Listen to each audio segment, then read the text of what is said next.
Just wait for some people to pop on.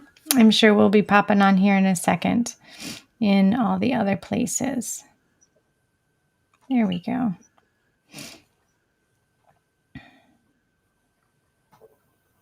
Oops, how do I do this? I always wonder, how do I do this? But it goes. Okay, let's see. Call in.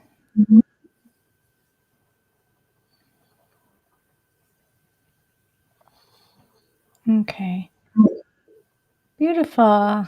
Yay, there's some people coming in. Perfect. We're going to get started in just a second. Wait for a few more people to come in. I know it's probably some people just rolling out of bed or still tired from the holidays, so we'll give them a couple minutes. It's kind of how it goes, right? Let's see. Yeah, and we tend to make a 2-day thing of Christmas. You have the big lunch on the Christmas and then the leftovers on the next day. Beautiful. Well, and ours is like 3 days because, we're European. And, my Oma had specific traditions, that she likes to adhere to on Christmas Eve. And so Christmas Eve ends up being a late night. And then we have normal, I don't know, whatever you want to call them. We like to wake up with our filled up socks and, all the fun stuff for us, and just bringing the joy of family and the joy of love into our space. And you guys, hello, welcome everybody. Welcome, Colin. Today's I am super emotional today. And it's ironic because we're talking about love. And yesterday, let's see, it was like a couple weeks ago, Colin had some integrations and we took a break. He had some past, present, future integrations and memories coming in from Source and from some other timelines. And one of the things that I don't really talk about very publicly is integrations of mother, what mother feels like and looks like waking up in the planet. And for me, it's extremely uncomfortable in the body. But what hit me yesterday was waves and waves of emotion, waves and waves of love. And it was so incredible. It was so incredible that I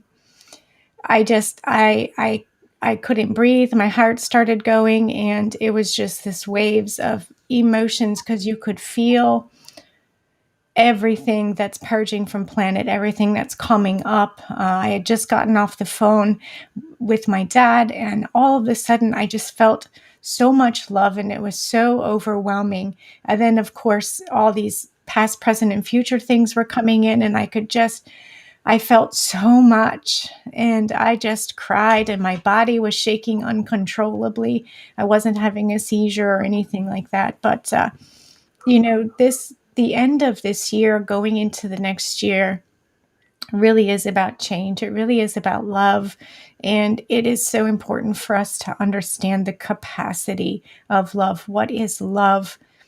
How do we live through compassion and kindness? How do we hold compassion and kindness in order to experience and express what love is? And this is what Colin really wants to bring to the table, because love is not, it's powerful. It's so powerful.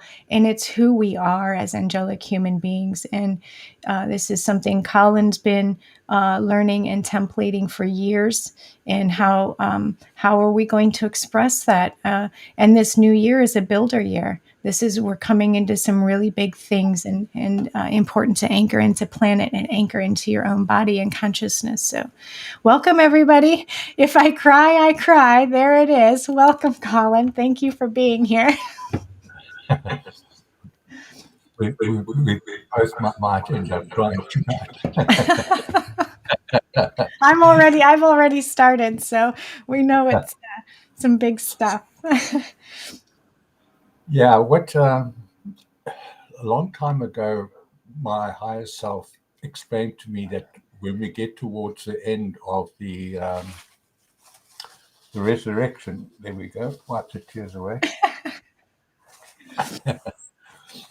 When we get near the end of the resurrection, humans are going to have to raise their frequencies and become almost superhuman, because we don't realize it, but we all have superhuman powers. You know, powers of intelligence, powers of foresight, powers of healing, powers of strength, powers of being able to generate electricity around us.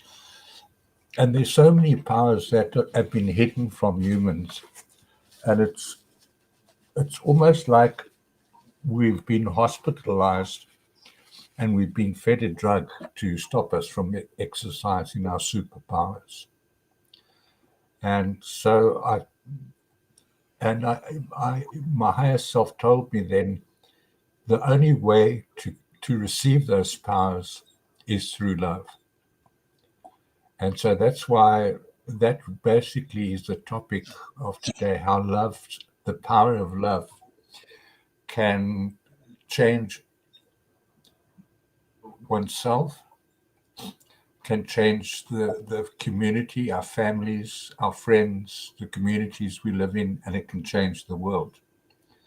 And it's so the first thing I wanted to explain was love as an energy form. And love as an energy form, when Source creates a universe, he releases the energy of love, which then begins to, as it goes down into different densities, it begins to separate into subharmonics.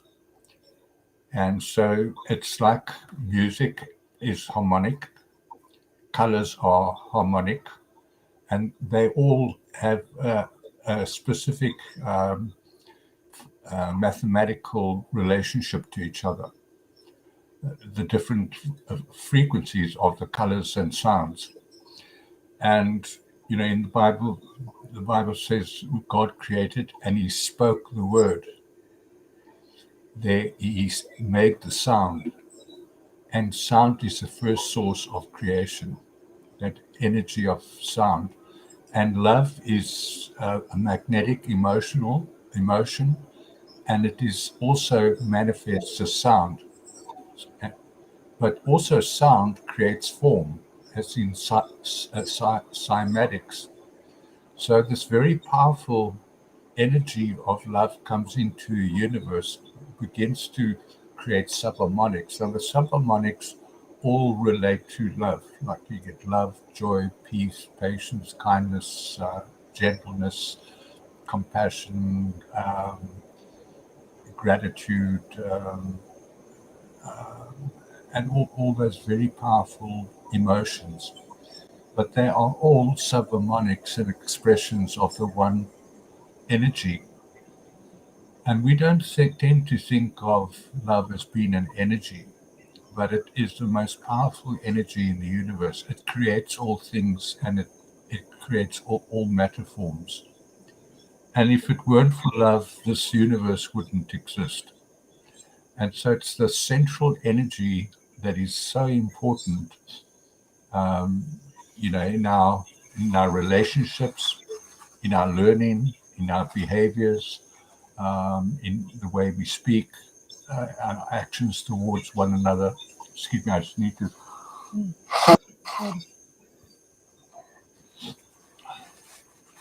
She made me cry.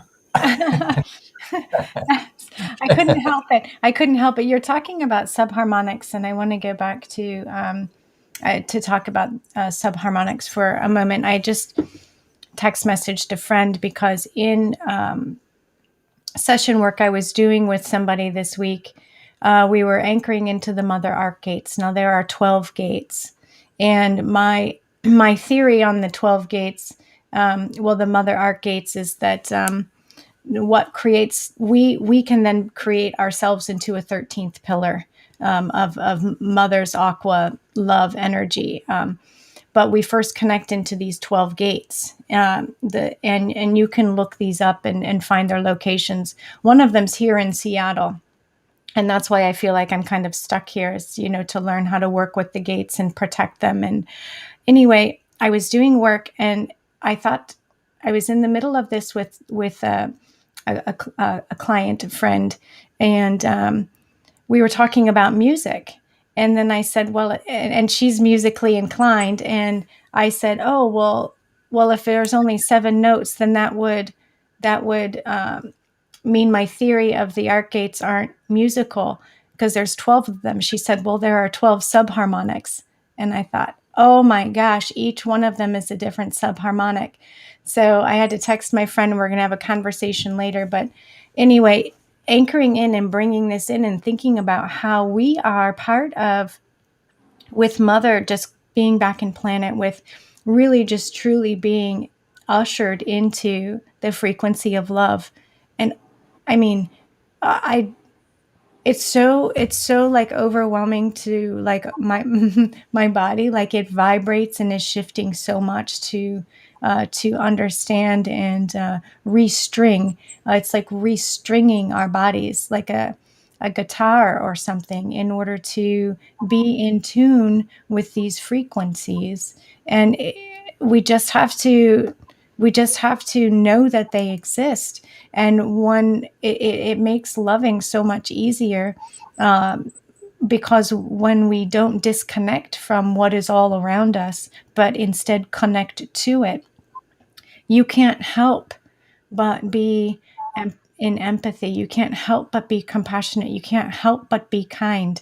It just is you. It just becomes you. You can't not do it. But the music all around us is phenomenal, Colin. It's awe-inspiring. It's beyond awesome, right? It's like, it's so massive. It's so massive. And you think, how does this one little person, each of us, we're just one little speck in condensed microcosm of this massive, of this massiveness. And it's like, how do we, condense it down? And I know this is what we're going to go into and talk about it, bringing it down into the body, bringing it in through expression. So I don't know, the music aspect of it is really starting to click more for me, over the years, the year, of our conversations weekly. And it's like, it's just all comes in, and we're like restringing ourselves for this coming. Yeah. Yeah. Yeah. Yeah. Sorry, I've got a feedback. Sorry. Oh, okay. Let me mute myself. So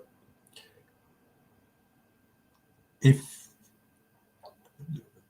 what I wanted to say, with this powerful energy coming down, it creates through sound different forms, and each emotion is related to a frequency. So love is the highest frequency. It's the frequency of the 13th dimension, which is the color of pale magenta. Then it comes down and comes into the 12th dimension, which is white. And then it goes down to dark silver, black, blue, black, gold, silver, and then violet, and then the colors of the chakras, the indigo, blue, green, orange, red, and yellow. So, and each color has a frequency. So each frequency has a shape. So not only does it create form, it creates geometry as well. And love is so smart if you really study what the frequency of that, what that one frequency can do. It creates literally everything. And each subharmonic has a different frequency. Each frequency has a color associated with it. Each frequency has a sound associated with it. And as sound goes out, it creates form. As light goes out, it creates information. It's the creative side. It's the worker that creates but it's got to be carried by a magnetic wave. So the magnetic wave carries a light wave. So without a strong magnetic wave, there would be no light. So love comes in as a magnetic wave, and it begins to create, and it brings with it the light waves. It carries the light waves down into the dimensional structures. So with that understanding of love, the problem we have on this planet is that we've made love optional. And we've said, well, sometimes I love this person, but I don't love that person. Or in this situation, I'll show love, but in that situation, I won't show love.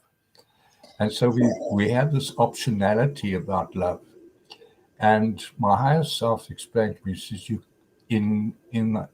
if you once you go into the fourth, fifth, and sixth dimension, there is no optionality. You have to embrace love. Otherwise, you can't even get to the fourth dimension. So it's also raising our own frequencies so that we can activate sufficient DNA in our bodies and in our souls, in our soul codes, so that we are able to pass through what are called the void or the still point. Because between the third and the fourth dimension, there is this vacuum of no space and no time that the soul has to experience in order to go through to the next dimension, to the fourth dimension. And this is And a lot of people get stuck right there. They get stuck making that that step across. It feels sometimes like jumping from one building top to another building top, and it's not that challenging. So we don't have to make it that hard. no, in fact, because it's a space of no time and no space, Right. you aren't even aware that you're in that time and space. So it suspends all time and space. So you aren't even aware that you're passing through it. But you have to go through it in order to, because it's like a passport control system. To get through to the fourth dimension, you have to go through passport control. But this is like an invisible passport control where they scan your soul and they check your soul code. So if you've accumulated and accreted sufficient soul codes, then you've done so in your physical body, and your physical body is then enabled because your soul will enable your physical body to pass through into the fourth dimension. You can't pass through to the fourth dimension in physical form. Just to explain that, our souls construct our bodies. Okay, it's the soul codes in our bodies that have corresponding DNA in our physical bodies. So our physical bodies are shaped off our soul code. So when you incarnate, you get your parents' DNA. That's called genetic DNA. That DNA is then recorded in the soul body, and that becomes part of your soul body, and it records your genetic history. And then your experiences you have in this lifetime. First of all the experiences you've had in prior lifetimes are contained in the soul codes when you incarnate here. Then as you have different experiences here, you can add to the soul code. It's like building blocks for your soul. You build the blocks one at a time through giving yourself positive experiences. So it's very important that people begin to understand that they have to work with their soul bodies and give themselves positive, loving experiences in order to record those in their soul bodies, so that when they pass through the void, the void won't send them back. There'll be no rejection of them. They can just go straight through. But some people, when they get to the void, can't pass through. They're not sent back. If there's sufficient potential in their soul bodies, and potential equals power, potential. And if they have the sufficient potential in their soul bodies, then they remain they remain quarantined in the void. But because they are not aware of time and space in the void, it doesn't seem like a long time, because it seems instant when you actually emerge in the. So it's like it's also called a buffer zone. It's a buffer between the third and the fourth dimension, between density 1 and density 2. Now, what if somebody has potential? Okay, I mean, we all have this exact same potential. This is of non-concern. If you're human, you're an angelic human. We all have potential for this. This is what we are. So it's not like some people are only going to be hand selected. Like some religions think only so many people are going to make it to the next steps, or however you see that. But the question that I have a feeling would come up is going to be, what if I have entities or attachments or machineries, these things that we work in session work and then teach people how to get these off of themselves, or help them remove things and gain pieces of soul back. Are they, if there's something attached to them, is it going to fall off? Or is it something that's going to be easier to work with once they're able to pass through this and their frequency is higher? Yeah, anything that's not natural and organic within the soul will not be able to pass through into the fourth dimension. So any entities that don't belong there, that are attaching into our auric fields and our soul bodies, will either jump ship and get off, or they may be stupid enough to try to go through as they are. That's like walking through my front doors. My house is set a certain way. Like, people are welcome to come, but none of their shit gets to come with them. And I'm like, you can leave it on the front porch and pick it up when you want to. But what that means is some people just don't come over to my house anymore. Yeah. And in the void makes provision for these entities who try to come through, and it just holds them there. It's like it's what they call purgatory in the Roman Catholic Church. So people who just haven't quite got it to get to the other side, but it's not anything like the ascension is nothing like the Catholic Church describes it. But it's just an analogy that it's a quarantine place. It's also like a hospital where some repairs can be done to your DNA to assist you to go through to the fourth dimension. It's also a period where memory is restored, because when we leave here, we're not actually going to leave. When our consciousness is raised to the fifth dimensional level of frequency, then our memories have to be restored before we enter into the fourth dimension. So that the memories are stored in our soul bodies, in our soul codes, but they're not active. We can't remember them because of the implants we've had in our physical bodies.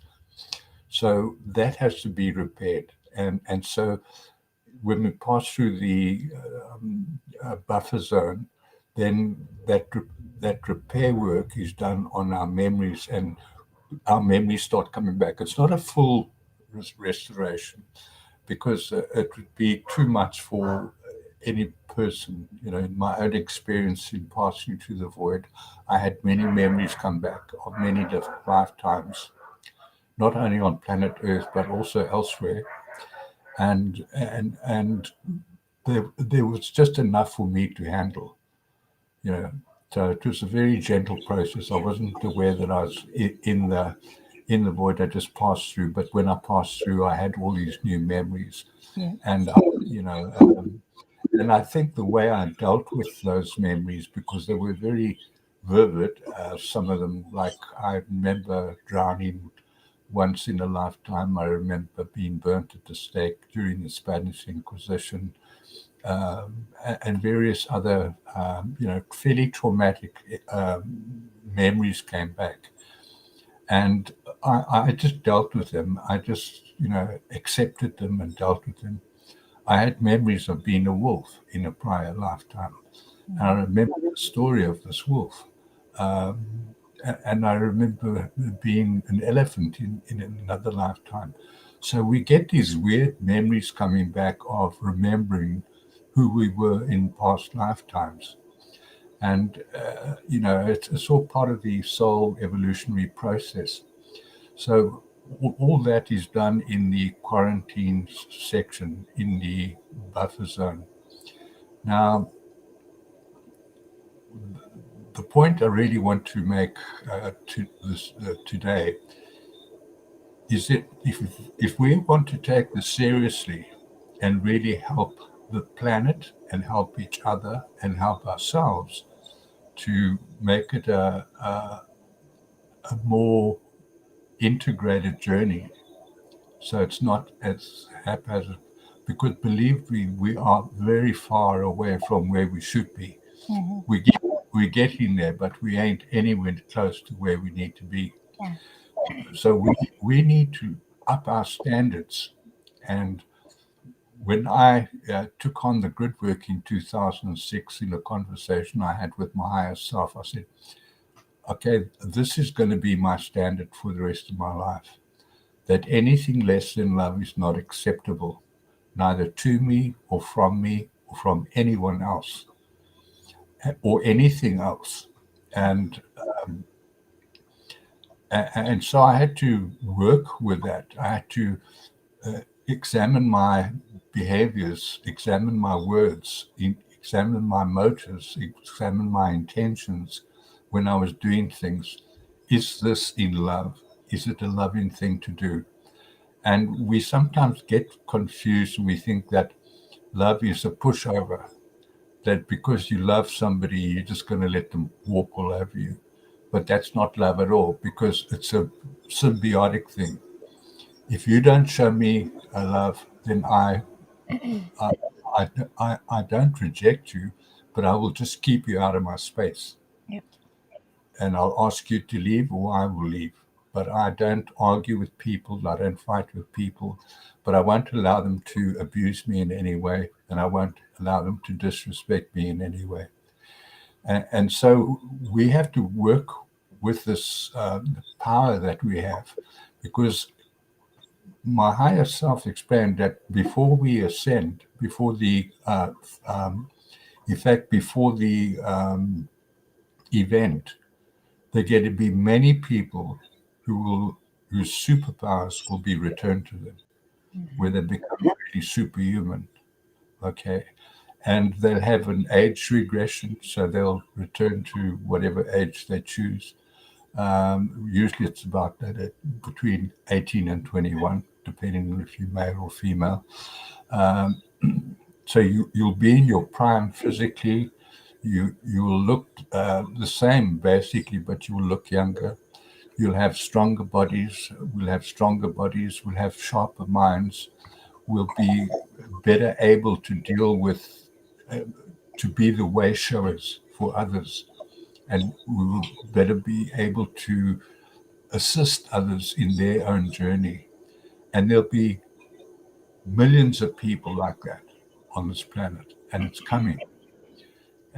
But in order for us to, if we want to be part of that return of our superhuman powers, we have to embrace love at that standard. That love is not optional. Yes. And kindness, kindness above all. And that includes being kind to ourselves. It's a really easy, simple place to start is being kind to yourself. Because when Yeah. you're kind to yourself and you love yourself, you can't not express this. And so, Deborah is bringing up a question. She's saying she hears this and she has bullies in her life right now, and it affects her health. And she's trying to love them, but they don't like her. And so she feels like she's, really, really stuck with this, and they're tied to where she lives. And she's in that situation right now. How it is, how would Deborah, someone in Deborah's situation, not having the financial means to get out from under two bullies and feel trapped? What does somebody do? Because this is, a lot of people are just going to feel trapped and not, and feel like everywhere I turn, I say everywhere you turn, there you are, right? But it's really challenging to say that when you really do feel like you're bound. And what would Deborah do, or and other people in Deborah's situation? You have to get out of that situation. That is part of loving yourself. So no matter what it takes, you have to get out of that situation Yes. in order to show yourself the love that you deserve. Because if you are making the choice to remain in that situation, then you are disrespecting yourself. And if you disrespect yourself, you can't love yourself. So I would advise anybody, no matter what it costs. But having said that, the universe will always provide, because there's also another thing in the universe that's called grace. It's unmerited favor, and that it's not earned, but one has to set the intention to move and then to start taking the steps necessary in order to do that, and not worry about the provision, Yeah. because the provision will come. Yeah. You know, the provision follows intention. It's not the provision is given so that you can set your intentions. You set your intentions, and the provisions will follow the intentions and the actions that you take. And I've found this to be true. Many times since I've woken up, I've made major moves. I've moved from Cape Town to Durban, Durban to Johannesburg, and then I moved to Randburg, and then I moved to Sedgefield. And in none of those situations did I have the money to move. Mm-hmm. Yes. So I just set the intention to move, got in my vehicle, or did whatever I needed to do. And as I was doing that, the money would come in. Yep. It's a crazy thing, but that's, in my view, how the universe works. The universe will honor your love to yourself. Mm-hmm. Always, it always does. And being a single mom with 5 children, I know that in all of its expression, um, it's so very powerful. And there are times when we spend in doubt, in scarcity, in poverty consciousness, and a lack of creativity. And when we just shift that to say, um, I love you to yourself, to, I don't know, put on an anointing oil, wear your favorite slippers, something that makes you feel happy. And you say, I am divinely protected. I am divinely loved. I am divinely cared for. Then you will be. You will be. And it may come down to the very last second. And that's Mm, okay, because no matter what, you will be supported. You are loved. And that's because you are love. yeah, And we get these chances to continue to show ourselves and prepare ourselves for the capacity of love. And we just sometimes don't recognize what it looks like. We don't recognize the moment to move to a new place without a dollar in your pocket, and so we don't take it because we're not familiar with looking for the love around us and within Yeah. us. Yeah. Well, when I moved from Cape Town to Durban, uh, I resigned from my job. And then the last day when I was there to leave, they told me that I was owed severance pay. And I hadn't even thought of that. So they gave me this lump sum of 3 months' salary, and that paid for my move to Durban. But I'd already packed up and sold everything, and the money that I had I was going to open a shop in Durban, so that was going to be my capital, and then suddenly the severance pay comes up, and then when I moved from Durban to Johannesburg, I I just remembered that when I worked in London, I worked for a London bank for 3 years, and they had a non-contributory pension fund that I sort of knew about, but I didn't think any much about it. But anyway, I decided to write to them and ask them if I was owed a pension by them. And they wrote back to me and they said, yes, you are owed a pension. So I said, well, how does it work? I found out how it works, and they said I could take 1/3 of my pension in cash and keep the other 2/3 that is staying that gets paid to you on a monthly basis. So I did that. Took the 1/3 of my pension in cash, and that paid for my trip to Johannesburg. Wow. And when I was leaving Johannesburg to come to Sedgefield, I remembered once that I had an insurance policy which had lapsed. So I'd let it lapse, but I didn't. I thought maybe at the time when before it had lapsed, the insurance company had changed from an association to a corporation, and when they changed to a corporation, they issued shares to policyholders. So I wrote to the insurance company. I said, "Do I have any shares with you?" And they wrote back and they told me, yes, you do. And they told me how many shares I had. So I cashed in those shares, and that paid for my trip from Randburg to Sedgefield. But it arrived after I'd made the decision, I'd set the intention, and I took the action. So I would start packing my bags, selling my stuff, and then I'd get on the road. And just before I got on the road to travel, the money would arrive.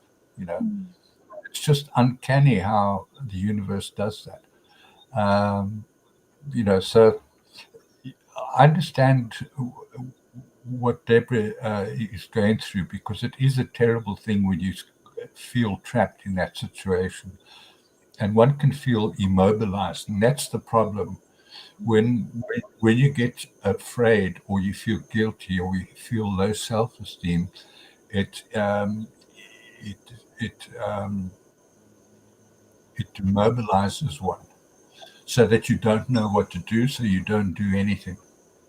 And when you are immobilized, you really are no good to yourself. Mm-hmm. So what people have to do is that you get rid of the fear, get rid of the low self-esteem, get rid of the guilt, and and empower themselves, take back their power, and say, I am a sovereign being, and I have I have a free will, and I have my own choices, and I have a right to live. You know? And I don't have a right to be rich, but I don't have a right to be poor either. I have a right to choose my own destiny. And so one has to choose the extent to which you are going to love yourself. Are you Beautiful. going to love yourself a little bit, or are you going to love yourself a lot? That's beautiful. I love that. I'm really feeling moved just to um, hold space for everybody that's struggling right now. I know that there's just, I just, wow, I'm super emotional.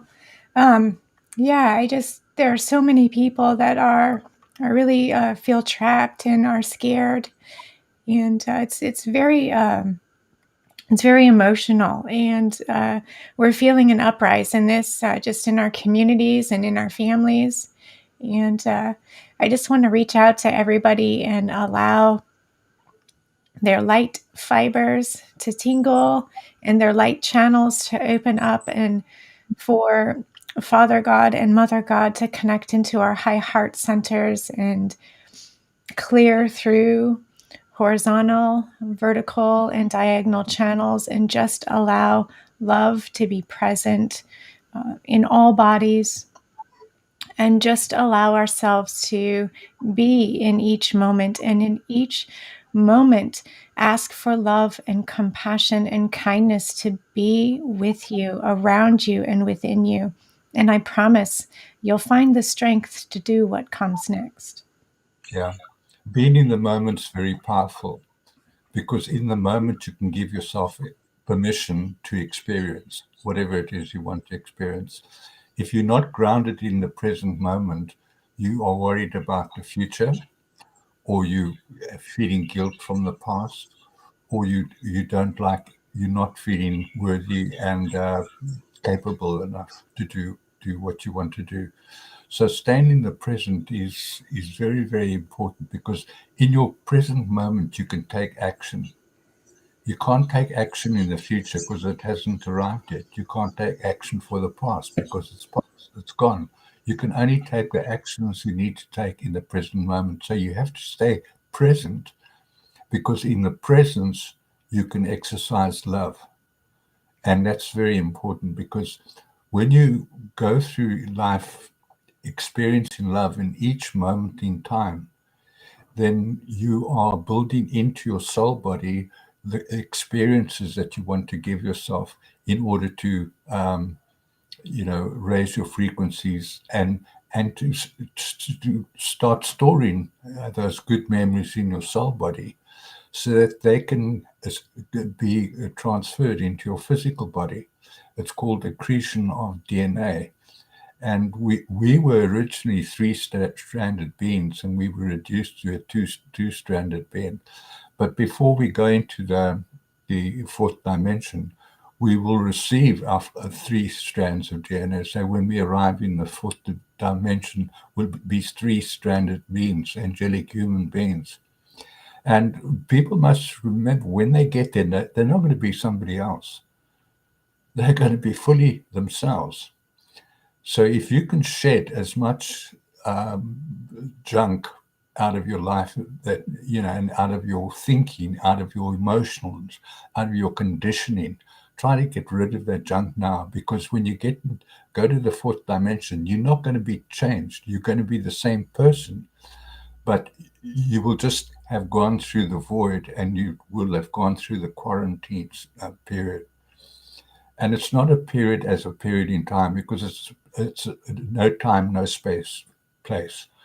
So you aren't aware of time, you aren't aware of space when you're there, and it seems instantaneous, but you could be there for a long time, and it's like a repair shop, So if you want to pass through very quickly and assist yourself in that process, then you've got to do the work now in this lifetime. Definitely do the work now. And it's it's just taking those first steps to agree to yourself to do it. And once you're there, you'll never turn back. You'll never look back. It's going to be one thing after another, and it's truly beautiful and amazing to do the healing. It's it's freeing, and it brings us closer to our God self every single day. Every day we wake up, everywhere we turn.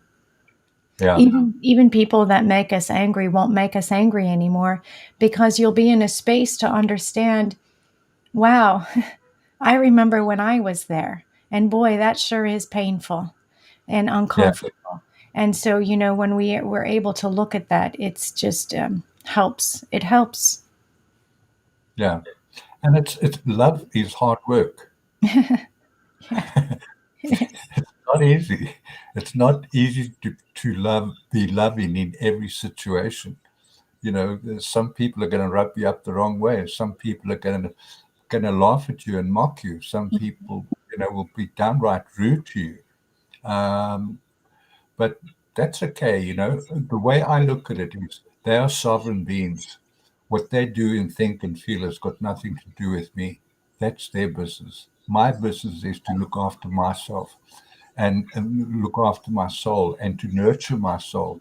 So I just avoid getting into, confrontational situations with people by allowing them to be themselves and just laughing it off. So Yes. the, I would often just say, oh, well, so you choose to be an arsehole, do you? Yep. And that's something we talk. I know I've shared here too, but I've told my kids growing up, what other people think of you is none of your business. And so I'm like, let it go. It doesn't identify who you are. And if it does, then that means you've given your power away. You've given a piece of yourself away. And it's extremely important to hold on to who you are and not just dole it out, right? Yeah. Yeah. Stop giving your power away to other people. And the universe has this funny way when we start working on ourselves of sending people into our lives, or it will trigger the entities or attachments that are on other people to try to make you stop. And and the universe will say, like, are you serious? Are you sure you want to do this? Because this is going to be, they're going to show you or pictures. You might have new dreams that look challenging and defeating. You might have thoughts come up saying, I can't do this, or I'm too tired. All these things are going to come in the way. It's going to throw it at you. And you're going to say, I love me. I am a God sovereign free being, and I'm going to plow forward. I say plow because it's snowing out here. We have massive snow, and I'm picturing, we have no snow plowers. So it's fun. The snow is gorgeous, but I was thinking, plow, how are we going to plow through all this snow? Yeah. And, to follow on from what you said about giving your power away, it's very important that we understand that we have to retain our power. Mm-hmm. We should not be giving our power away, because in order to become superhuman, you have to start exercising your powers. And to exercise your power, one of the prime power you have to exercise is love. It is the greatest power in the universe. Yes. So exercising love will change everything. It'll change people's attitude towards you. It'll change the way you view life, the way you see things, the way you wake up in the morning, the way you choose to spend your day. Your decisions and choices will change. Uh, and it really is a very powerful thing that, once I got the hang of love, then I very seldom since then have had any altercations with anybody. And Yep. everybody loves me, Yep. and people. And it's because, I really don't love for the sake of being loved back. I love because I enjoy doing love. I love being loved to myself and to other people. That's the And key. yeah, Love and and once don't. Sorry, go ahead. when you love for love's sake and not for one's own sake, Yes. that's when you get more of this power. Yes. That's that I gosh, I feel like you should repeat that 3 times, because it is so important to give love without expectation, to be love without expectation. And I know that some people are, maybe going to think, because I know I have in the past, going, well, what, I'm going to love this person, or I'm going to love this thing. And then what does that get me? Right. And we've all been there. We've all been there. And it's definitely a challenging place to be in, to understand that as an angelic human being, we love without restrictions. and we love just because we are, because that's how we are. Just want to say hello to everybody. Oh my gosh, everyone! We have a couple different places where people are chatting, and Barrett is saying it's great to be in our presence. Hello, Barrett. Great to see you here. Good morning, David. And wow, there's a comment on here. Rebecca was saying it's hard to stay in love. It is hard. It's so hard to stay in that presence, but that's okay. We can fall. We can fall down.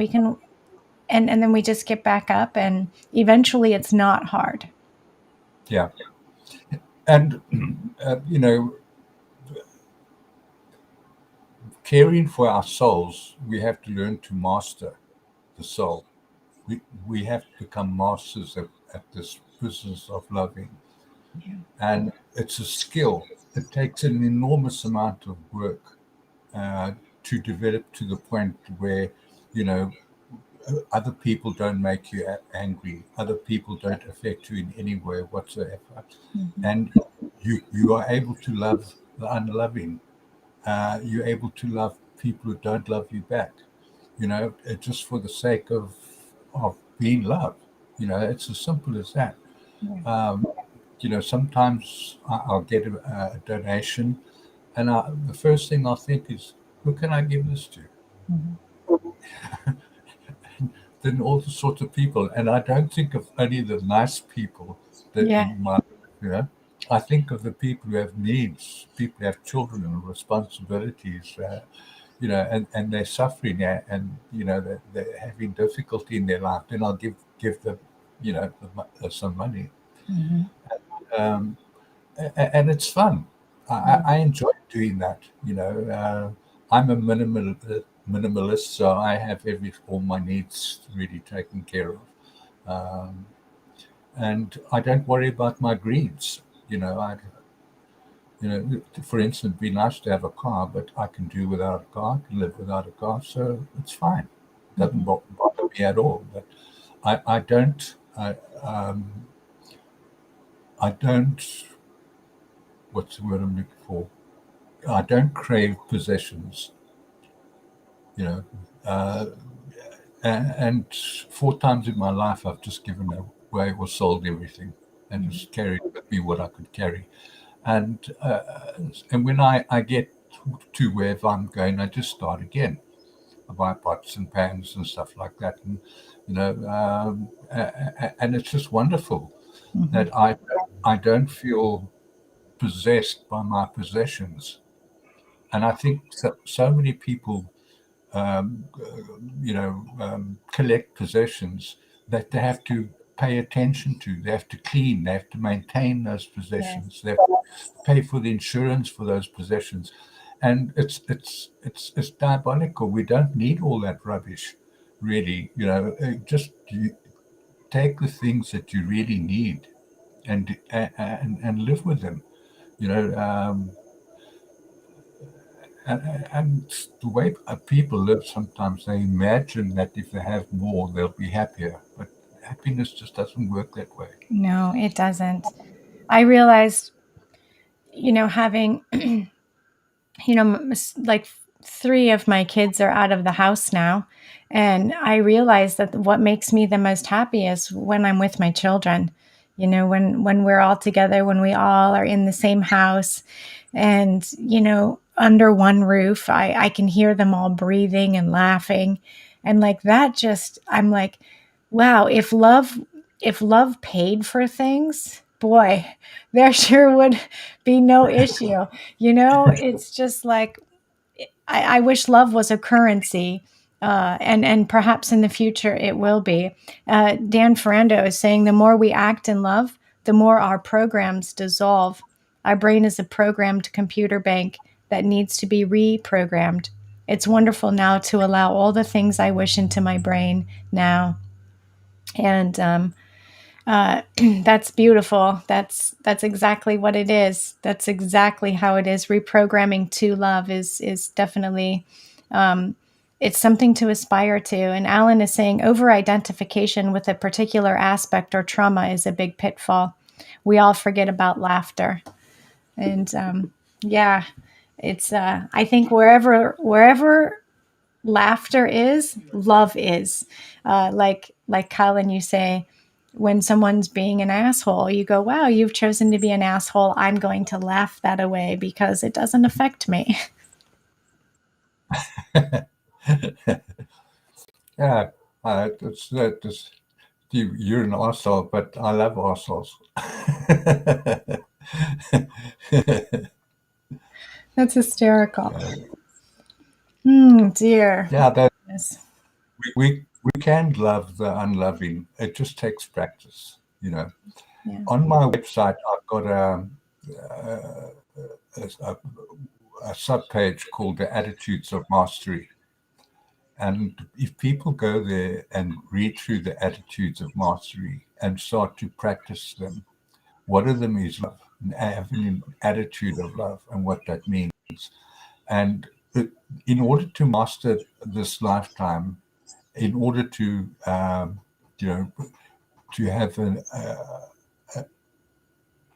a more fulfilling journey into the fourth dimension and a more fulfilling experience in the fourth dimension.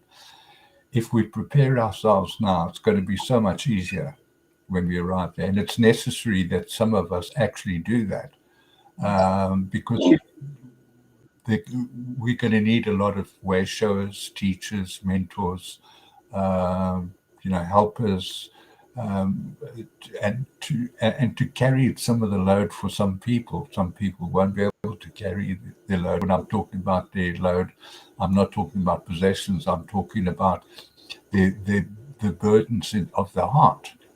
Yeah. Some people are so burdened by past strife that they find it very difficult to get healing. And it's important that we have people like yourself who are able to share that burden with other people and help to relieve them of that burden.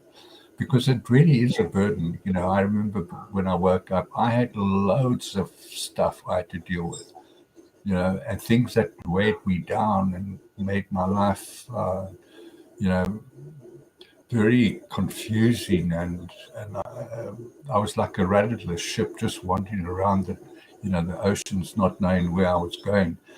And to suddenly take control of the ship and say, well, this is the direction I'm going to move the ship in, it wasn't easy because I was leaving behind a lot of stuff that, and baggage is a funny thing.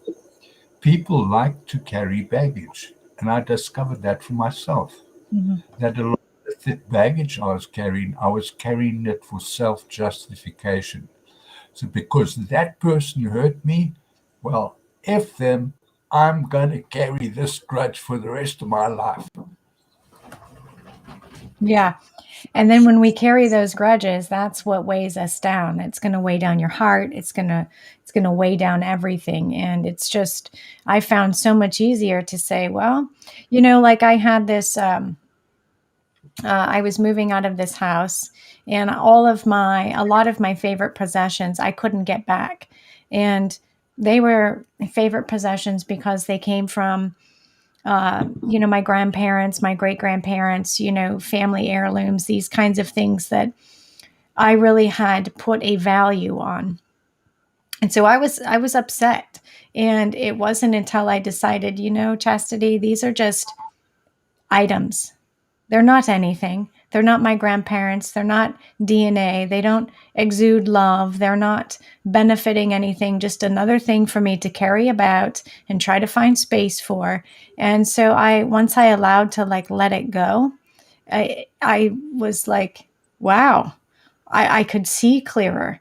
I could breathe better. It's amazing what it does to your physical health to carry those grudges and burdens. Yeah, it does. And it's, in fact, those things we carry around with us can also make us sick Yes. because what you attach to attaches to you. Mhm. So if you attach to something, that thing is going to be attached to you in some way. It's going to have some uh, reason for its existence in your life, and you're going to give some value to that reason. And so you value that thing, but you actually value the attachment, the reason you're carrying that thing with you, the attachment you have. So if you can let go of attachments, it will change everything, really. Yeah, it sure will. My goodness. And deep breath. We made a pretty powerful container today for conversation, and those of you joining us live probably felt it. I know Cheryl was saying up here she was processing she could feel some stuff moving through her. And those of you joining after will probably be hit as well. We've been preparing for this love container for a little while, and the presence of love and joy, patience and understanding, compassion, kindness are all present with us today.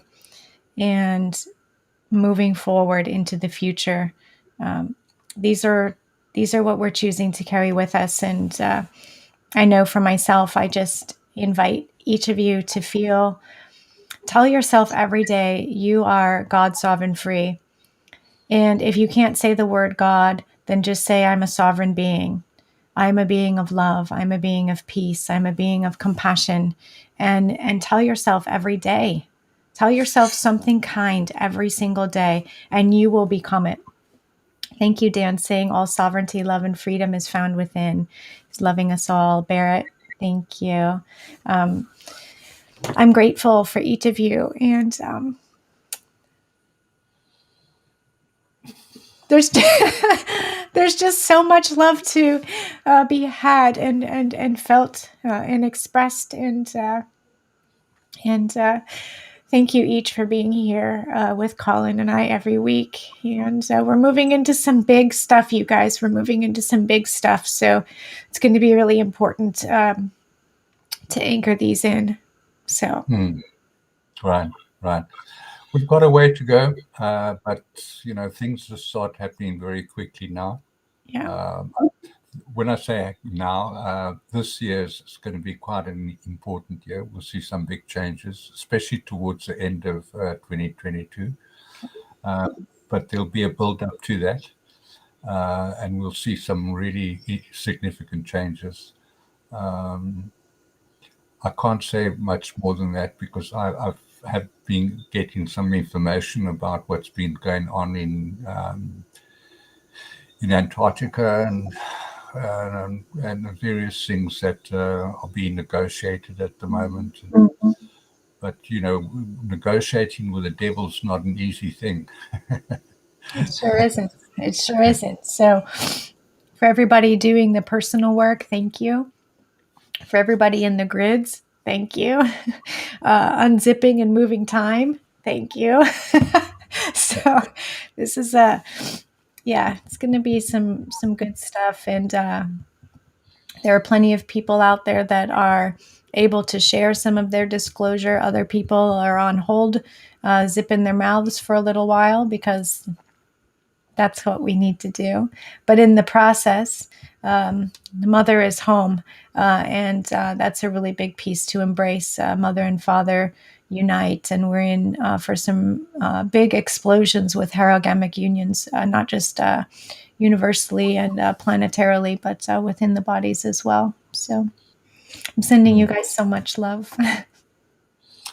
Yeah, much love to everyone. And it was a great show today, Chaz. And thank you for being there. And you also show so much compassion and love yourself. So I must thank you for that.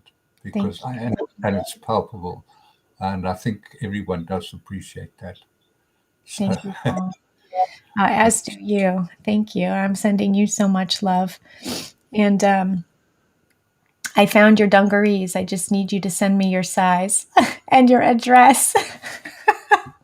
I'm so excited to send these to you. I don't know if we have the same sizes in I can send you my height and width and dimensions of my body. That'll work. Yeah. Then I can do the size. We probably don't have the same sizes, so. Yeah. All right. Okay. Much love to you guys. Bye-bye. Bye, Colin.